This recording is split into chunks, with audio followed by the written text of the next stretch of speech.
જય માતાજી મિત્રો, કેમ છો? મજામાં છો ને? મજામાં તો હશો જ.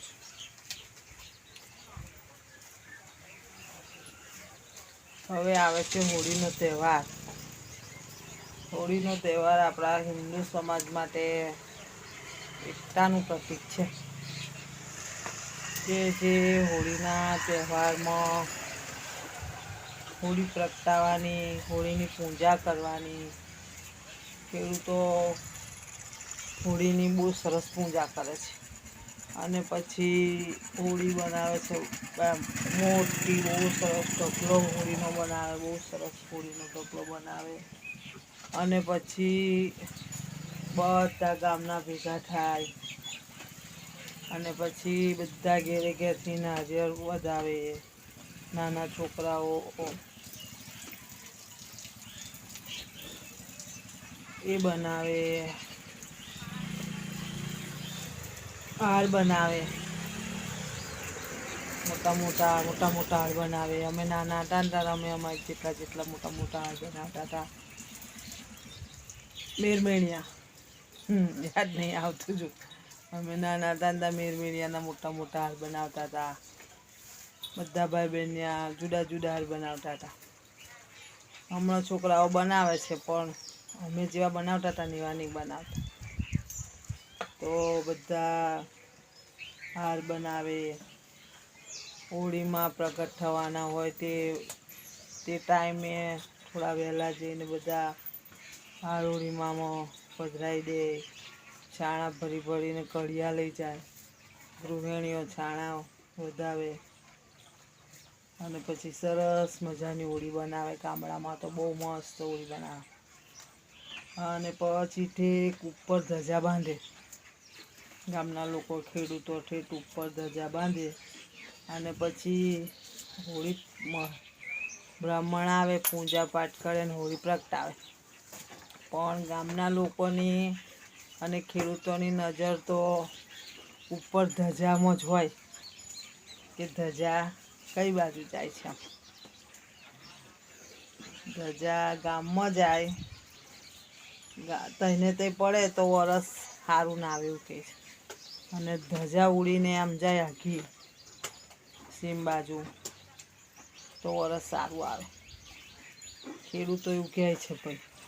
અને વાત સાચી છે. અમારા પિતાજી પણ ખેતી કરતા હતા. તે પણ અમે નાના હતા તો અમે એવું સાંભળ્યું હતું કે ધજા આમ ઉડીને આમ દૂર જાય તો વરસ સારું આવે. અને ગામમાં શાંતિ રહે.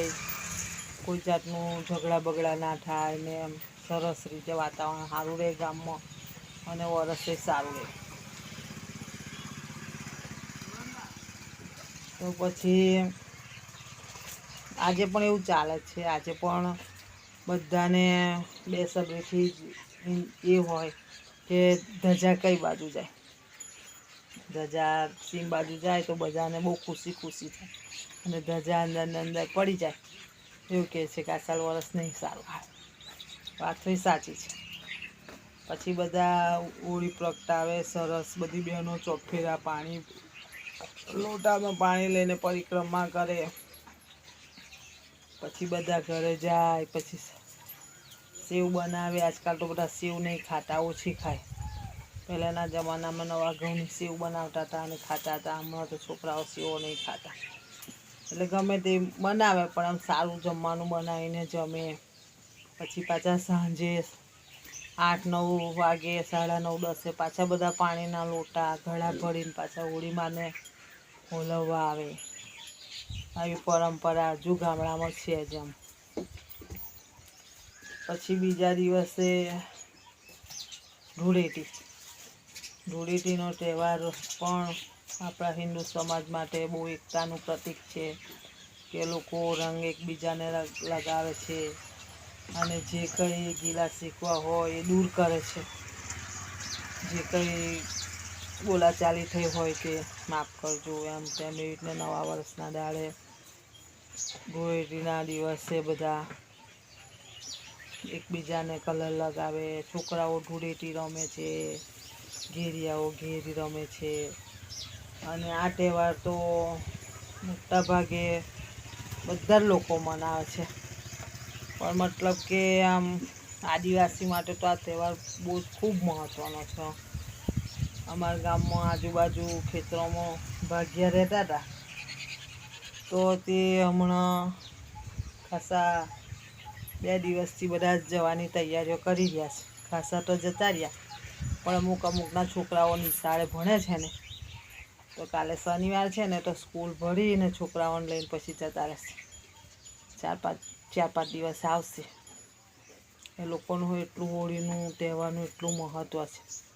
એટલે આપણા તહેવાર તો મતલબ કે બધા જ બહુ સરસ છે.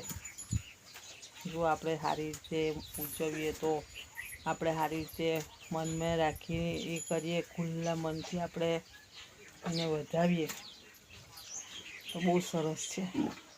એટલે હોળીનો તહેવાર, હોળી ધૂળેટીનો તહેવાર, મનમાં ગિલા શીખવા હોય તો દૂર કરજો અને આનંદથી ઉજવજો અને એકબીજાને રંગ લગાવજો અને હોળીના રંગમાં રંગાઈ જજો.